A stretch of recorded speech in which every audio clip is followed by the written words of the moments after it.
संसारी उभा क्षण भरी, तेने मुक्तिचारी साधिल्या. आपण जर देवाच्या द्वारात गेलो तर आपल्याला मुक्ती साधता येतात, पण नुसतं देवाच्या दारात जाऊन जमेल का? तर मुखाने नामस्मरण केलं पाहिजे. आता पहा, तुम्ही कीर्तनाला आलाय, फक्त येऊन जमन का? येऊन जमन का? नाही ना, तुम्हाला टाळी वाजवावंच लागेल. विठ्ठल म्हणल्यावर विठ्ठल म्हणावंच लागेल. तसं नुसतं देवाच्या द्वारात जाऊन जमत नाही, तर त्याचं नामस्मरणही केलं पाहिजे. त्याचं नामस्मरण केल्यावर काय होईल पहा, हरिमुखे म्हणा, हरिमुखे म्हणा, आणि पुण्याची गणना कोण करी.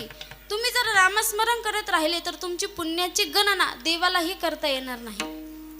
आता तुम्ही म्हणाल, आम्हाला प्रपंच आहे, मुलं बाळं आहेत, नातवंड आहे, आम्ही काय त्यांना सोडून करायची का देवाची पूजा? देवाला आम्ही लेकरांना टाकायचं आणि देवाची पूजा करत बसायची, असं मीही म्हणत नाही, माऊलीही म्हणत नाही. माऊली म्हणतात, असोनी संसारी जिव्हा वेगू करी, वेद शास्त्र उभारी बाह्य सदा. करा तुम्ही प्रपंच, मुलं बाळही सांभाळा, परंतु त्या भगवान परमात्माचं नामस्मरण करा. आता पहा, ज्याप्रमाणे पांडवांच्या घरी भगवान परमात्मा सदैव राबले, त्याप्रमाणे आपल्याही घरी राबतील असं मी तुम्हाला म्हणत नाही, तर व्यासांनी सांगितलंय. ज्ञानदेव म्हणे व्यासाची खुना, द्वारकेचा राणा पांडवा घरी.